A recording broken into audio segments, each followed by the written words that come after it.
নমস্কার, আমার চ্যানেলে আপনাদের স্বাগত। আজকে আমি বানিয়ে দেখাবো পালক চিকেন। এটি খুব সহজেই বাড়িতে বানানো যায়। আর শীতকালে সব সবজির মধ্যে পালং শাকটাও পাওয়া যায়। পালং শাকের একঘেয়ে রান্নার থেকে একটু অন্যরকমভাবে এই রেসিপিটি আপনারা বাড়িতে ট্রাই করতেই পারেন। আর হ্যাঁ, বাড়িতে যদি ছোট বাচ্চা থাকে, যদি ঘ্যান ঘ্যান করে পালং শাক না খাওয়ার জন্য, এই রেসিপিটি তাদের জন্য একদম পারফেক্ট। পালং চিকেন বানানোর জন্য আমি পালং শাকটাকে খুব ভালোভাবে ধুয়ে নিয়েছি। এবার পালং শাকটাকে আমি সেদ্ধ করে নেব। আমি একটা কড়াই নিয়ে নিয়েছি। কড়াইয়ের মধ্যে আমি দিয়ে দেবো সাদা তেল। আমি এই রান্নাটা সাদা তেলেই করব। আমি এখানে 3 চামচের মতন সাদা তেল দিয়েছি। এর মধ্যে আমি দিয়ে দিলাম একটা কাশ্মীরি লঙ্কা। লঙ্কাটাকে খুব ভালোভাবে ভেজে নিতে হবে। লঙ্কাটা ভাজা হয়ে গেছে। এখন আমি এর মধ্যে দিয়ে দেবো কুচনো পেঁয়াজ। আমি এখানে 3টে মাঝারি সাইজের পেঁয়াজ কুচিয়ে রেখেছিলাম। সেই পেঁয়াজটাকে আমি এর মধ্যে দিয়ে ভেজে নেব।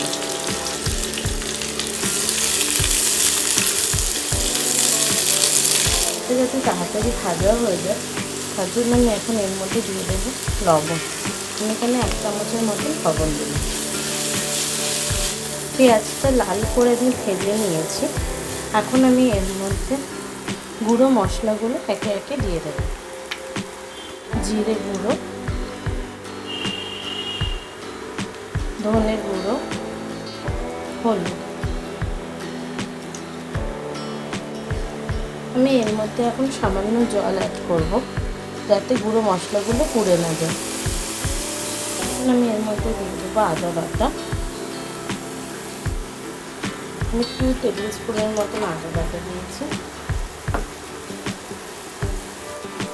দিয়ে দেবো রসুন বাটা। তো সমস্ত জিনিসটাকে খুব ভালোভাবে ভাজতে হবে, যাতে আদা রসুনের কাঁচা গন্ধটা চলে যায়। পালং শাকটা আমি সেদ্ধ করে নিয়েছি। আর এর মধ্যে আমি এই 3টে কাঁচা লঙ্কা দেব। এবার এই পালং শাকটা আমি একটা স্মুথ পেস্ট বানিয়ে নেব। আমি এখানে 3টে কাঁচা লঙ্কা দিয়েছি, কারণ কাঁচা লঙ্কাগুলো খুব ঝালটা আপনারা আপনাদের স্বাদ অনুযায়ী ইউজ করবেন। মশলাটা কিছুটা ভাজা হয়ে গেছে, আদা রসুনের কাঁচা গন্ধটা চলে গেছে। এখন আমি এর মধ্যে কুচনো করে রাখা টমেটোটা দিয়ে দেবো। আমি এখানে 3টে মাঝারি সাইজের টমেটো কুচিয়ে নিয়েছি। পালক চিকেনে কিন্তু টমেটোটা একটু বেশি পরিমাণে লাগে। আমি এখন ঢাকা দিয়ে টমেটোটাকে একটু সেদ্ধ হতে দেব। ঢাকা দিয়ে রান্না করলে মশলাটা পুড়েও ওঠে না, আর খুব সুন্দরভাবে টমেটোটা সেদ্ধ হয়ে যাবে। আমি এটা 5 মিনিটের জন্য ঢাকা দিয়ে রেখে দেব। মশলাটা খুব ভালোভাবে ভাজা হয়ে গেছে। মশলাটা থেকে তেলটাও ছেড়ে গেছে। এখন আমি এর মধ্যে দিয়ে দেবো চিকেন।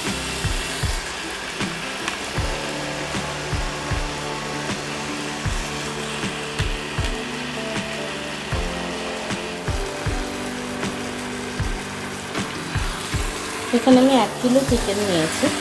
চিকেনটার সাথে মশলাটাকে আমি খুব ভালোভাবে মিশিয়ে নেব।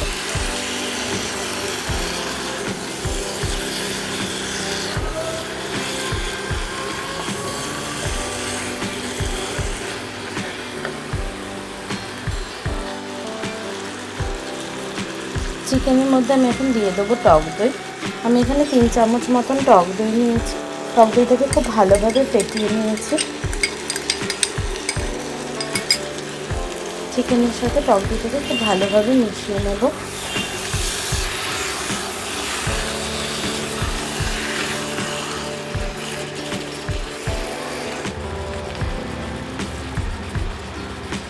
এখন আমি দিয়ে দিলাম লবণ।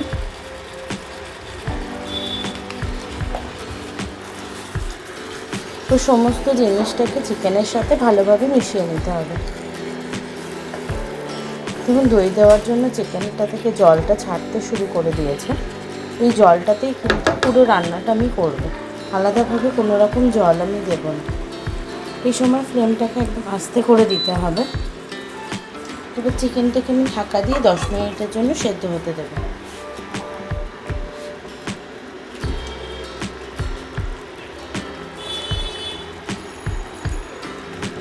দেখুন চিকেনটা থেকে অনেকটাই জল বেরিয়ে গেছে আর কিছুটা সেদ্ধও হয়ে গেছে। এখন আমি এই বেটে রাখা পালং শাক আর লঙ্কাটা যেটা বেটে রেখেছিলাম সেটা এর মধ্যে দিয়ে দেবো। এটা কিন্তু চিকেনটা অনেকটা সেদ্ধ হওয়ার পরেই দেবে, নয়তো এই সবুজ রঙটা কিন্তু নষ্ট হয়ে যাবে।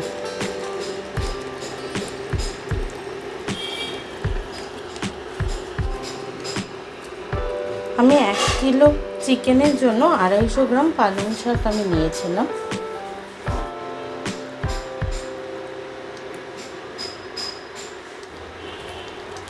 এখন আমি চাপা দিয়ে আরও 10 মিনিটের জন্য হতে দেব। চিকেনটা সেদ্ধ হয়ে গেছে। দেখুন পালং শাকটা আমি পরে দেওয়ার জন্য গ্রিন কালারটা কিন্তু খুব সুন্দর এসছে। এখন আমি এর মধ্যে দেবো কাসুরি মেথি।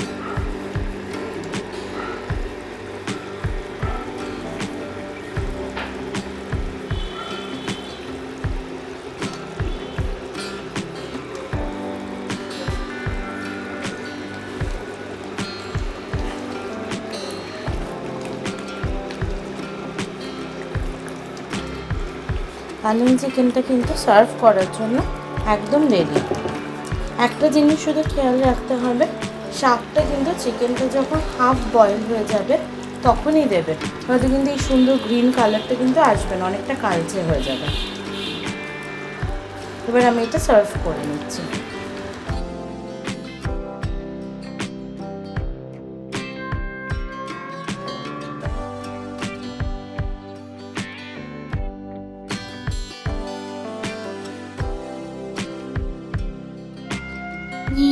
Now it's my tasting time.